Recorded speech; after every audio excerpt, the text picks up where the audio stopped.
The UK is changing fast. It's tougher and more expensive than ever to make it in the UK. However, I believe very strongly that with the right mindset, paired with the right behaviors and habits, plus the right skill set and strategies, you can still make it in the UK. It will not be easy. It will require thinking differently to the general population, but you can still make it in the UK. If that sounds good, I'm going to walk through a step-by-step process. Please take a moment to hit that like button. If you're new to our videos, my name is Ken Okorafor. I'm one half of the Humble Penny and Financial Joy Academy. I'm a chartered accountant, a former CFO, a financial coach, as well as a business coach. I'm also a Sunday Times best-selling author, together with my wife, Mary, of our book titled Financial Joy, a 10-week plan to help you banish debt, grow your money, and unlock financial freedom. If you'd like to know more about it or explore it, I'll link to it below as well as above. Feel free to go and check it out.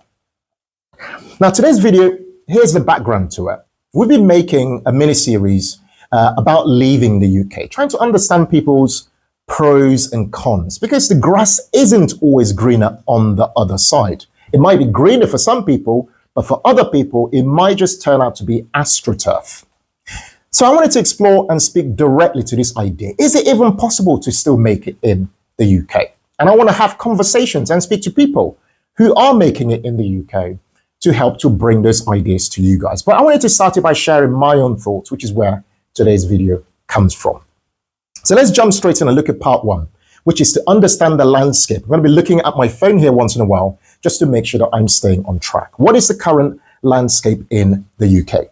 The current landscape is that the UK economy is really pretty flat, as it were. You know, the projections are that GDP will, decline in the current year. It's expected to improve gradually over the next few years. But if we kind of zoom out of all of that, what we're really seeing is a situation where inflation remains high, growth remains stagnant pretty much, and we're experiencing a form of stagflation. People feel like their costs are really, really high. Cost of living is very high in the UK. Energy bills are high. Food bills are stubbornly high. Council tax bills are rising. Home ownership feels like a distant memory for a lot of people, feels out of reach for a lot of people who want to get onto the property ladder. Rents are extremely high, depending on where you choose to live, especially in major cities. The job market is shifting. Automation, AI is really changing the job market, but not many people are yet seeing the benefits of that artificial intelligence. Some of us are seeing how we could potentially explore it, but as a country, we're not yet seeing the full effects of what that could look like. Okay, a lot's changing, and it feels like the system's stacked against people. That's what it feels like. It also feels like opportunities are disappearing, but in my opinion, those opportunities are moving rather than disappearing. We need to be able to move and shift with the times just to make sure that we're able to take advantage of them. So that's part one, which is looking at what is actually going on in terms of the landscape in the UK. And obviously tied to that is other stuff. Well, I'm getting really hot. It's other stuff that I've not really talked about, which is like the mindset in the UK can feel quite negative. And, it'd be good to know if you agree with that as well. But that's the sense that I get when I kind of look around. It doesn't mean it's exclusively or mostly negative, but it does feel negative in many ways. And we're trying to make sure we balance that by thinking quite positively as well.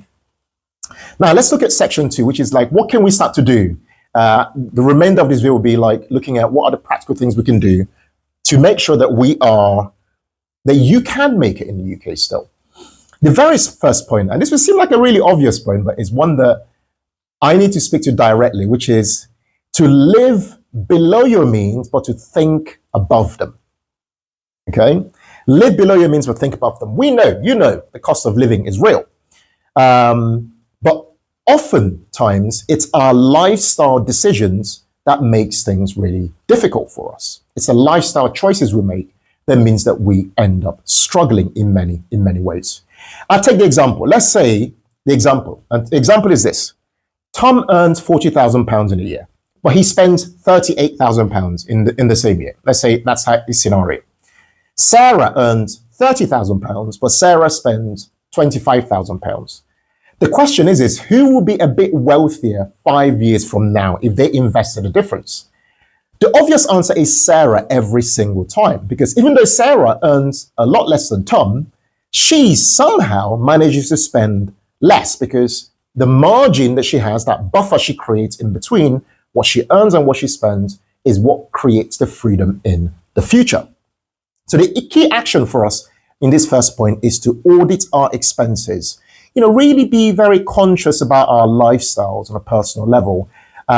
Focus on, cutting status-driven spending and instead focus on value over appearance type spending. Because that really then means that we are spending intentionally and we're watching where every penny, pound, or cent or dollar is going, just to make sure that our money has that potential to create the freedom that we want, whatever making it looks like for you on a personal level. So we say use essentially the zero lifestyle inflation rule, which basically means as your income goes up, try to keep your lifestyle at zero, thereabouts, or making sure it's not increasing so you're not suffering from that lifestyle creep. I think this will be even more important as we go into the future in the UK and beyond, because what I'm sharing today doesn't just apply to the UK, applies to people living in the US, in Canada, in Australia, in different parts of the world, where they feel like the world is also shifting and the systems are working against them. Section 3, or third one, tip is to get a side income and make it digital. Okay. I mean, I don't need to tell you this, but you can't really rely on one income. The job market is too uncertain as it stands. One day you have a job and you have a boss who might even like you a little bit. The very next day, you're called into a room to have a meeting with a HR manager at 2 p.m. Or you're called online to have a Zoom meeting with a mysterious meeting that has a subject line that, you kind of know something's up. And before you know it, you are being moved along, and it's a lot harder to find jobs that might pay you the sort of income you're used to getting. But when you look at the research in the UK, sticking to the UK for a minute, when you look at the research, I looked at research by Finder, which shows that 2 in 5 Brits, that's 39% of Brits, have at least one side hustle as an additional source of income. They also worked out that the average income from those who are earning from side hustles is around £914 per month. And the numbers differ by generation in terms of people who are involved. Gen Z, around 60% of them are earning from a side hustle. Millennials, 58%, Gen X, 38%, Boomers, 18%. But if you pay close attention, because the amounts that people earn also differ. For example, millennials earn the most. They earn around £1,350 per month on average, compared to, say, £1,150 per month by Gen Z. And then the numbers decline in terms of what people earn on average from a side hustle. When you think about that and think about the percentages of people who are getting involved, what you notice is a digital divide. But this shouldn't come as a threat to you if you're somebody who is not, quite digitally savvy or digitally focused. But you just have to observe that the world is shifting, the trends are moving, and you kind of need to move with the world. Otherwise, you unfortunately get left behind. Popular categories for where people are generating side hustles. There are 5 of them. First is selling old and refurbished items. So things you can find in your home or things you can buy and, refurbish and sell. That's the first one. Second is creating content. So you may be having a YouTube channel, a blog, a TikTok, a newsletter, and what have you. Third is creating products and selling them. So people create things and they sell them on marketplaces like Etsy and what have you. Fourth is to get a secondary part-time job. You might be driving for Uber Eats, or one of these, Amazon, for example, or you might just work in a supermarket or do something else. That means that you're getting a guaranteed second income. And then the fifth way people are generating income is basically through manual labor. But effectively, research is showing that people are doing something to try to earn them some money. People are on TikTok. People are creating stuff on Instagram. People are offering tutoring. They're offering coaching, and so on, and so on, and so on. People are, in case you're worried about people seeing or knowing who you are, people are also making faceless content. on there's a whole faceless creator economy that people are exploring. There's even like voice-only podcasts. There are niche TikTok channels that use AI voiceovers and use stock content. That means that they also have that potential to generate income through things like sponsorships, ad revenue, affiliate marketing, what have you, and what have you, and what have you. You get it, right? Okay. Now, tied to all this point, in this particular point I'm making around creating additional income, one of the main points I really want to drum home is this idea of building a personal or professional brand. Now, why is this critical? In a digital first economy, attention is leverage. I'm sure you know that, right? So whether you are employed, whether you are self-employed, whether you are entrepreneurial, people need to know who you are, what skill set, what value you have to offer the world in order for them to employ you or use your services or buy your products and what have you. Yeah. So most people need to see who you are, yeah, in order to get to know you, get to like you, and get to trust you. Same goes for obviously being hired for a new job or for a new opportunity and that sort of thing. But it's more easier now than ever. I actually see this idea of a personal or professional brand as a hedge effectively for the future, particularly in the UK economy. If you're somebody who lives in the UK, or if you're somebody who lives, in other economies quite similar to the UK. Okay, this is one thing you can consider for professionals. Obviously, using LinkedIn is, a must, an absolute must every single week. I post on LinkedIn. Feel free to check out my profile. I'll put it linked to it below so you can kind of see what a profile that's fairly active and that sort of thing looks like, so you can kind of learn from it if you want. But you want to use stuff like that as a way to gradually become maybe a thought leader in your space, sharing useful resources and ideas that help to show that you're not just a one-dimensional type person in your day job, but you are thinking about other ideas, or you're thinking about how to kind of reshape things in the space that you're in, right? So that's one thing you can do. But the point is LinkedIn is just one platform. There's other platforms that people are using. People are using TikTok, people are using YouTube, people are using Instagram, and so on and so on and so on. But the key is that you are now thinking from that personal or professional brand perspective, because the brand equals future-proofing. That's exactly what it's doing. So if your job disappears in the future, and it will, I know you know this, but it's worth spelling out. It will, because a lot of people almost don't think of it that way. Your job is guaranteed to disappear. You're guaranteed to move on from your current job. So if you do move on, you have, whether you are pushed or whether you jump, you have something else as an alternative. Yeah. A good example, if you're thinking, well, how do you actually relate to all of this, Ken? How do I make this real in my life? I'm going to use an example of an accountant. Right, I'm a chartered accountant. Imagine that you're an accountant and you are good at taxes, right? You can begin to share tax tips, that are relatable, and share them on, say, TikTok or YouTube or Instagram or wherever. And by doing that, people get to know who you are. They get to understand that, wow, like this helps them move forward in their finances, but also, and in their businesses, but also helps you generate people who know more about your accountancy services and so on. So you can apply the same idea to you and your personal circumstances, no matter what it is you are doing. Okay. The point basically is that, now more than ever, that reputation is so important. Like someone said to me recently, like back in the day, it was just all about who you know. That was all it was about, right? But today is now more about who knows you. And who knows you for good reasons, right? From a good reputation perspective.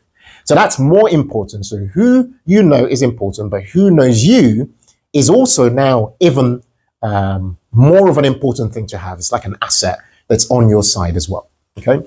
All right, section 4 is to use tax-efficient accounts to build wealth. Now, if you want to make it in the UK, however you define that, you've got to keep more of what you earn. I'm sure you know that already, right? However, the easiest ways to do this legally and in a tax-free way is to use a tax-efficient accounts. Yeah, they're all legal. You can find them everywhere on the government website. Let's start first with ISAs. Okay, I'm going to assume you know nothing about ISAs, so I'm going to just explain that every adult in the UK gets up to £20,000 per year as an allowance each year. So on the 5th of April, from the 6th of April to the 5th of April every year is £20,000 per adult. So if you're a couple, that's £40,000 as at the moment. Okay. Use a stocks and shares ISA, for example, to invest without paying tax on dividends or on your capital gains. This is so important.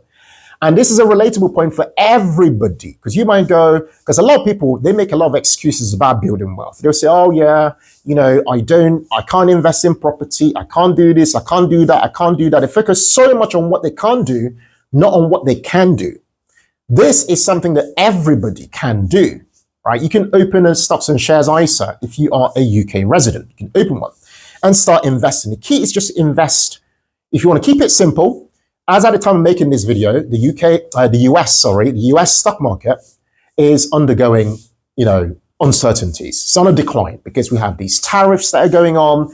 There's a lot that's going. There's a lot of uncertainty, and obviously, when the US suffers, the whole world kind of suffers as well. So the stock markets are shaky, and there's a change that's happening as well. It's a gradual change that's happening in the world. There's a great deal of uncertainty. So if you want to invest, a good thing to invest in is a globally focused index fund or ETF, exchange traded fund, because that way you effectively own the world, right? So you own bits. Your money is spread across different geographies as well as spread across different companies around the world, and it's diversified quite strongly. If you're somebody who doesn't know how to invest, never invested, you feel you lack confidence and that sort of thing, I will link to a video below and above to kind of guide you to kind of get started if you want to. Yeah. The next account is a lifetime ISA. This is for people aged between 18 and 39. Ideal if you want to buy your first home or plan for retirement. Now, the stocks and shares ISA I mentioned earlier can be accessed at any time. This is one of the best benefits of it. It gives you the tax-free benefit whilst giving you flexibility of access. So it means your wealth is portable and you can move it if you ever needed to. However, with your lifetime ISA, it is an ISA. You can take the money to buy a property and invest for retirement. However, you can't access it from a retirement perspective until the age of 60. You can put up to £4,000 per year into this account, and the government can put up to £1,000, so a 25% bonus for you into this account. Next account is a junior ISA.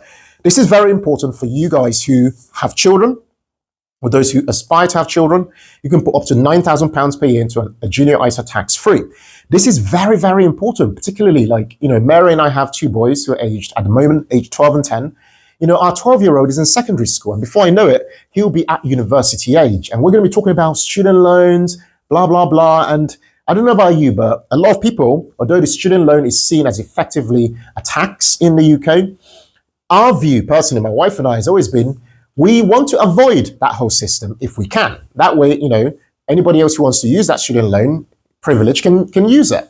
And it is a privilege. We prefer to actually pay for, work with our children to try and work out a way of paying through their, the investments we've been doing through their junior ISAs. And the reason for that, and there are other reasons, because, when you start off with a lot of that burden, which obviously has a benefit, it can be quite challenging, but we want to almost rethink this. The point is, these junior ISA investments will help your children for the future. Because if you think things are hard for you now, wait until you see how it might look for our children, right? So where you can start small, you can get up to £9,000 per year. So not only work with them to invest in money, but teach them how to do it. Like our children know how to invest. They can invest in the S&P 500 and global tracker. They understand what the stock market is and that sort of thing, right? Create that culture of that discussion, because you don't want to create a repeating loop of lack of financial literacy, lack of just understanding how wealth works.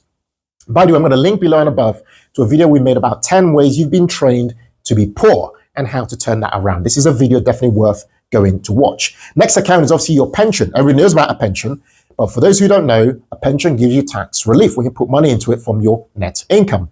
For every £80, for example, would cost you £20 for a basic rate taxpayer, and so on. Now, the thing about a pension is that, and this is something that I'm not sure a lot of people talk about really, which is that, the state pension age is shifting, and with our private pension, it's effectively pegged to that. So with retirement age, say at around 66, private pension age can now be accessed from the year 2028 from the age of 57. So what you're noticing is a shift that's happening. they keep kicking that goalpost further into the future, which means that it becomes harder to access our money. So whilst a pension is great, it's great from a tax efficient perspective. You get all that tax relief, even more so if you're higher rate and additional rate taxpayer. There is that lack of flexibility that it has.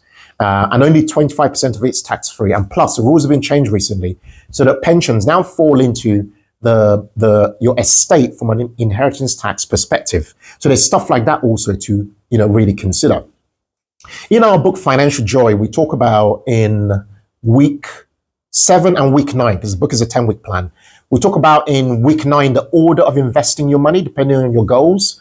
This is a very important thing, and I don't want to dwell on it here, but if you want to know more about it, please go and read it in the book in Financial Joy that I mentioned earlier.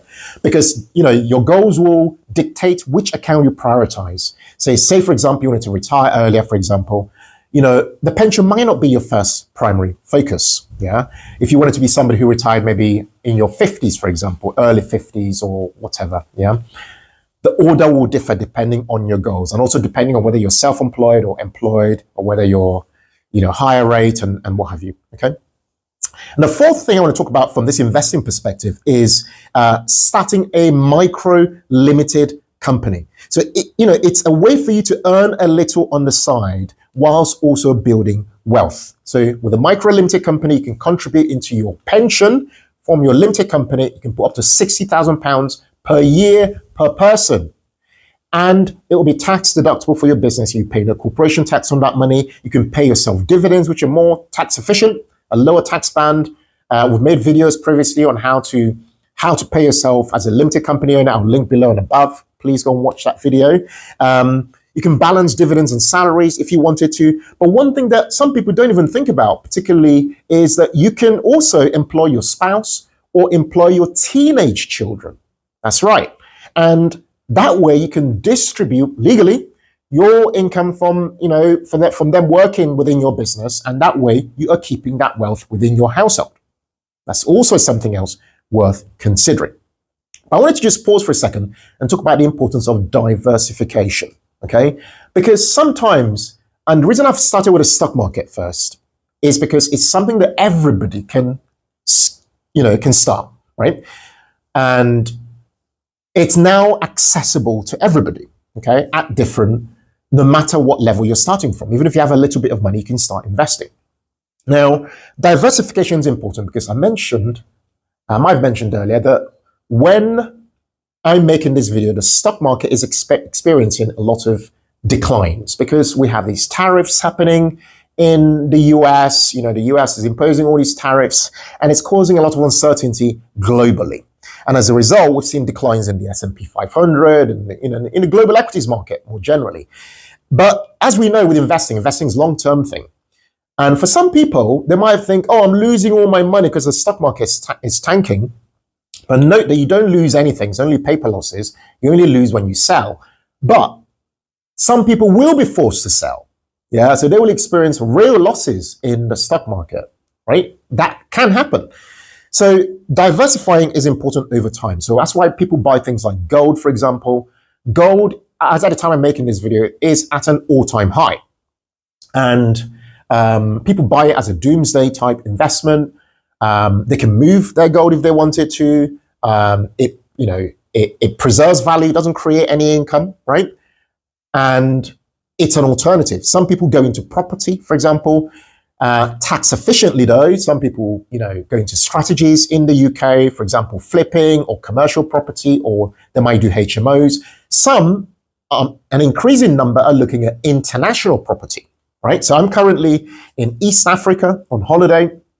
And when I come on holiday with my wife, we like to talk to people. It's kind of how I learn things. And whilst here, I was chatting to some people who are actually Americans. They're from Massachusetts, Boston. Anyway, I think that's how you say it. Anyway, those guys are thinking about investing in this part of the world because they want to live here for 3 months in a year and then do Airbnb for the remaining 9 months, right? We also know we have friends in Jamaica who are doing the same thing, who are, they've got Airbnbs in Kingston, for example, right? So you can kind of see that this diversification is particularly important, so that way, if one asset class is tanking or declining or experiencing a turbulent period, another asset class might be going in the same way. Okay, you get the point. All right, moving on. Section 5 is to avoid tax cliff edges and keep your benefits. All right, let's talk about these painful tax cliff edges. What do I mean? These are basically, how like when you earn up to a certain level in income, you suddenly start to lose something as a result. And this is very, very a common feature in the way the UK tax system has been set up. Let's start with the first cliff edge, which is when it comes to child benefit.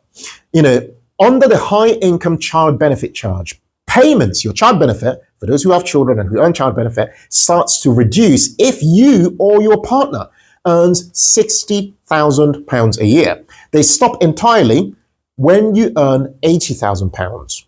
So a household, which is interesting, a household where two parents earn 60 grand a year, which is £120,000 a year, get to keep their full child benefit in full. However, these rules that I'm talking about have been criticized because they're basically they're unfairly penalizing single parent households or households with two people where one person is a higher earner, for example.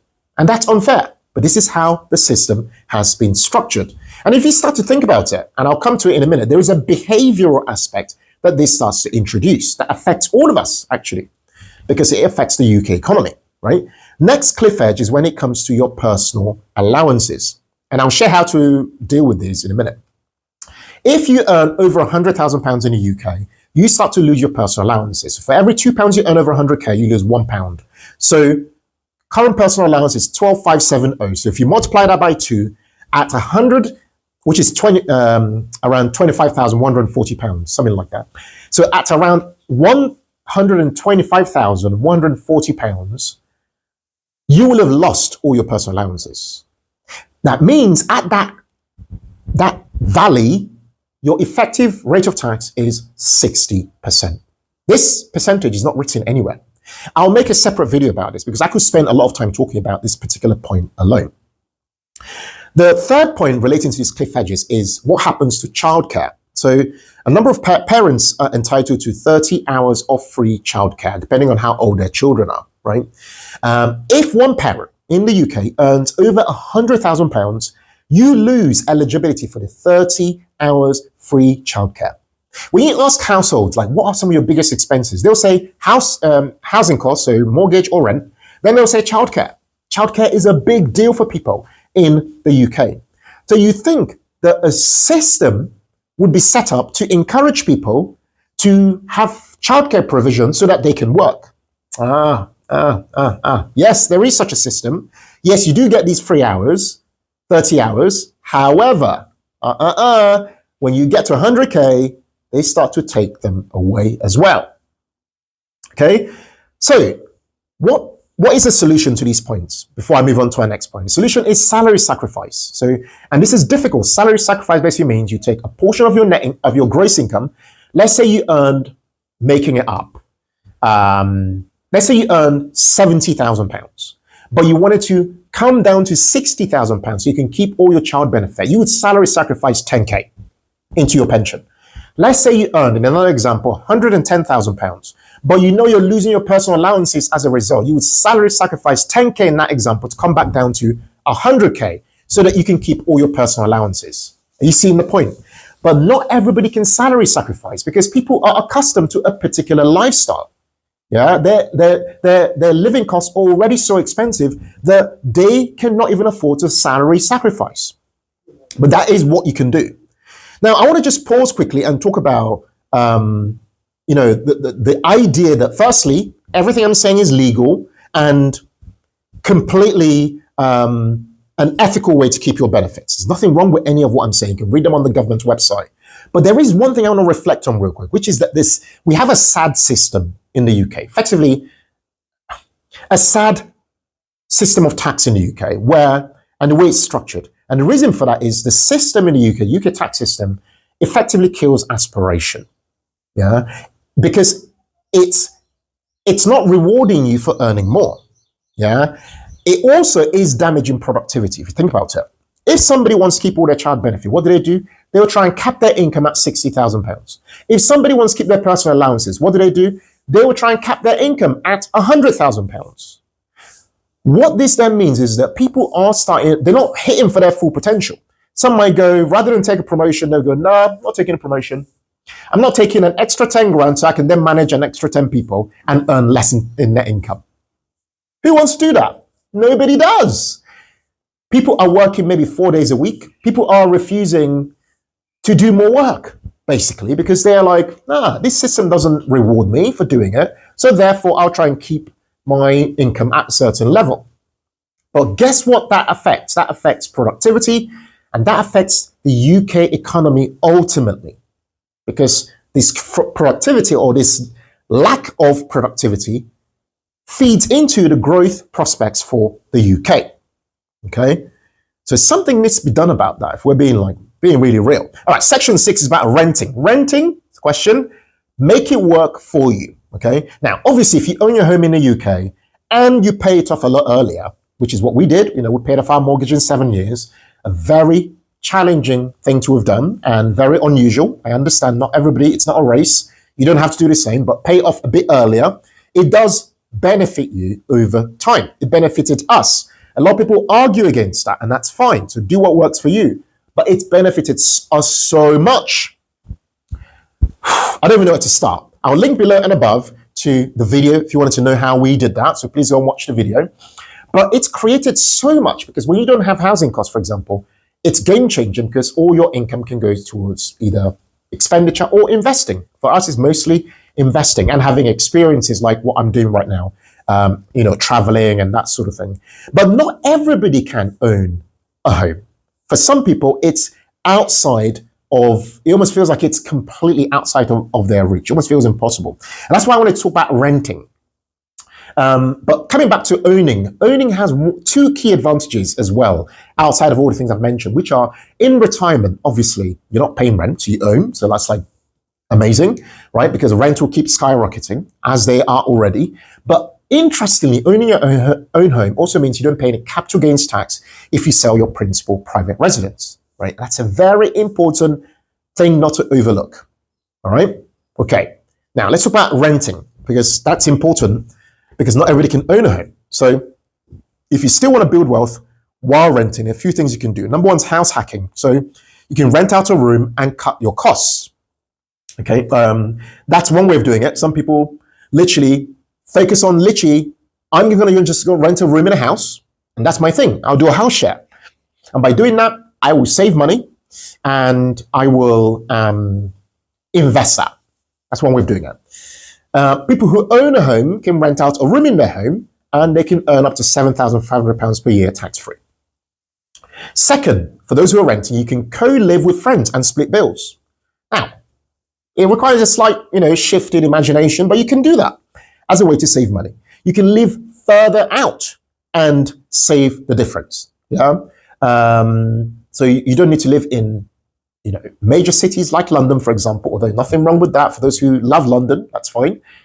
Or other parts of the world, major cities, but you can live a bit further out and save a bit of money. Now, tied to this is around this point around geo arbitrage within the UK.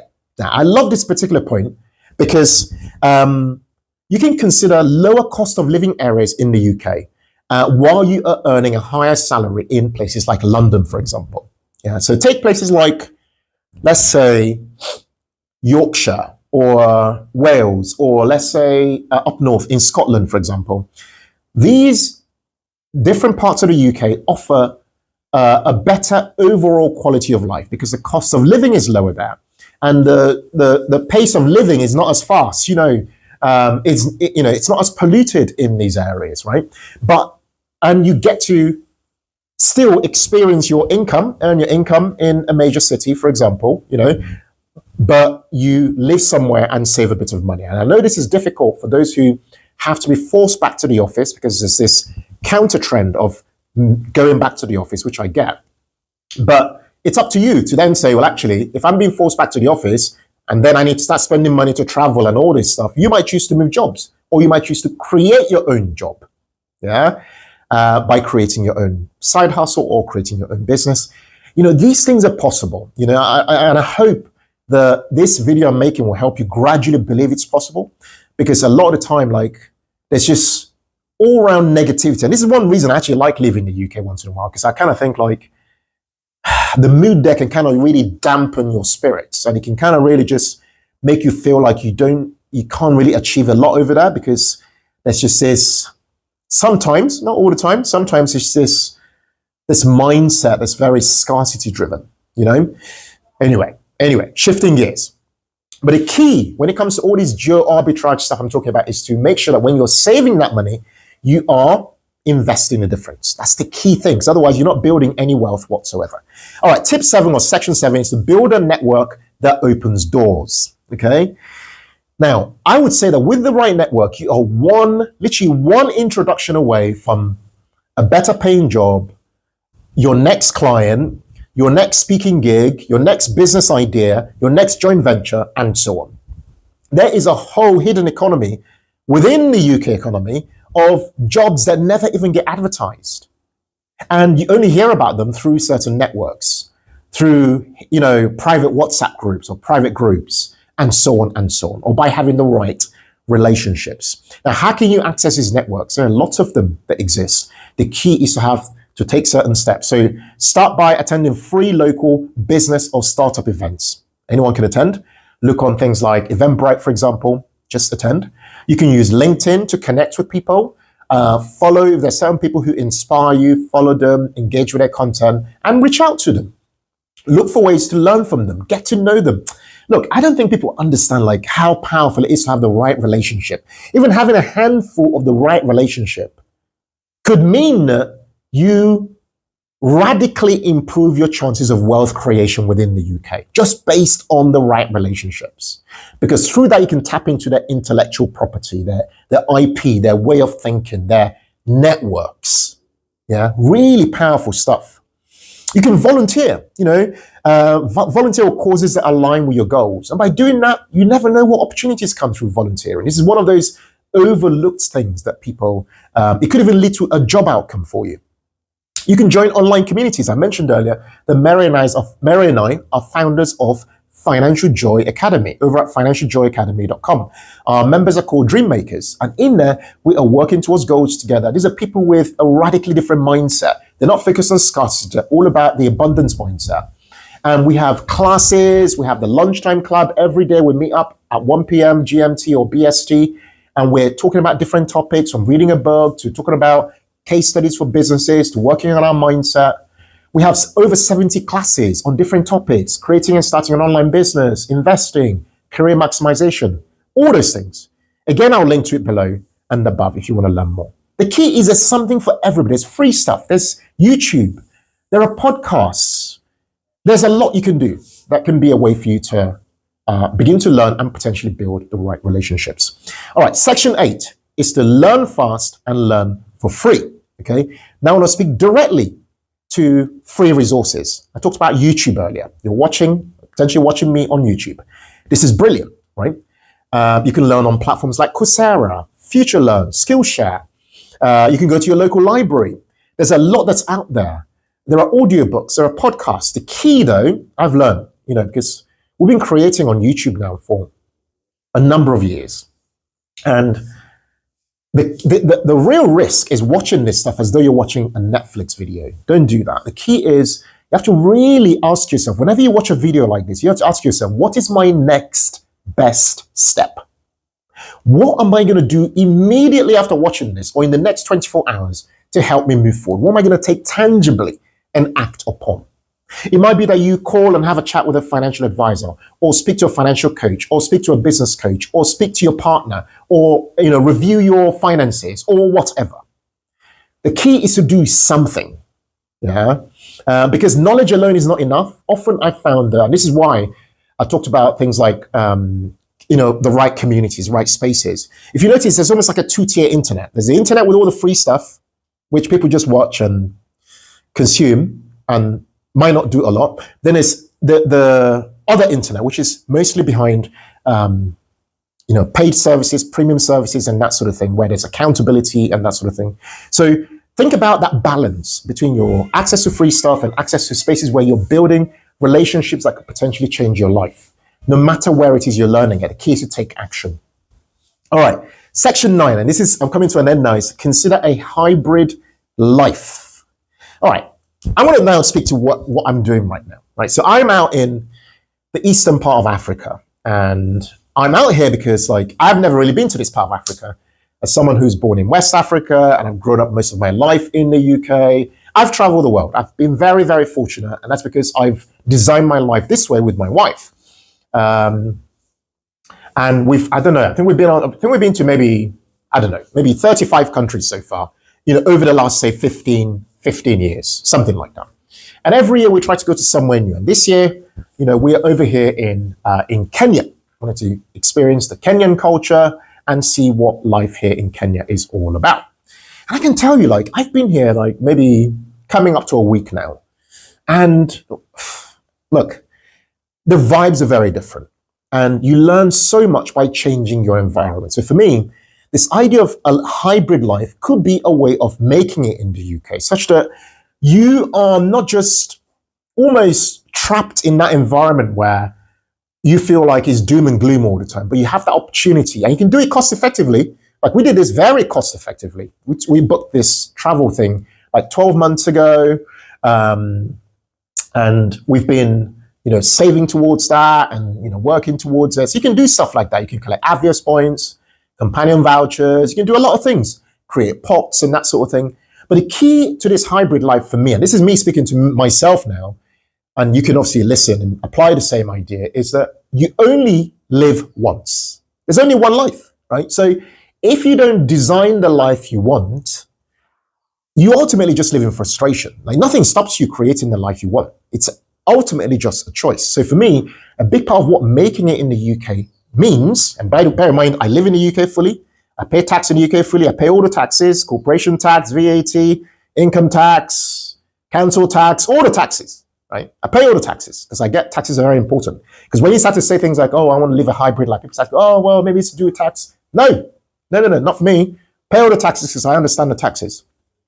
Although it does frustrate me that it appears to be the only strategy the UK has, which is just to tax people more, and more and more and more and more and more.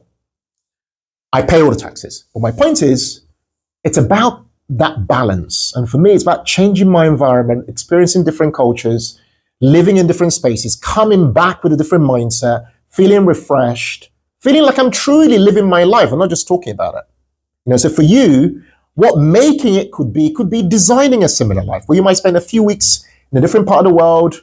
It's not leaving the UK per se, it's you just traveling, and designing a particular life. So the way we started was, we started with our corporate jobs. We used to get around 25 working days a year. So we decided to spend a few weeks of that in different parts of the world. And then gradually we moved on to taking the whole month of August off every year, just to experience the world and save towards it, obviously, and plan financially. And now we're spreading it out throughout the year so that we can do, maybe a few days in a quarter or, whatever. But that is unique to our life design. So that way we can still, live our lives in the UK where there are some very important benefits, incredible benefits to living in the UK. Obviously, there are lots of other aspects that frustrate people and frustrate me. But there are many benefits, like becoming a British citizen with all the freedoms that come with that, and many other things, the access to the countryside, access to major cities, theaters. There's just a lot, there's a whole thing. But there are also frustrations, right? And many frustrations, which led to me actually making a video, which, as of the time I'm making this one, it's had almost 200,000 people view it, which I did not expect, by the way. I was just talking about how I feel. And I'll link to it below and above, where I was talking about how I feel seeing my friends leave the UK. And I still have my reservations, don't get me wrong. But the reason I want to make this video today is to really almost give a different perspective. And I actually want to now welcome you guys into the conversation, which is, do you know other people who are making it in the UK, who will be up for being interviewed? It could be you, it could be somebody else.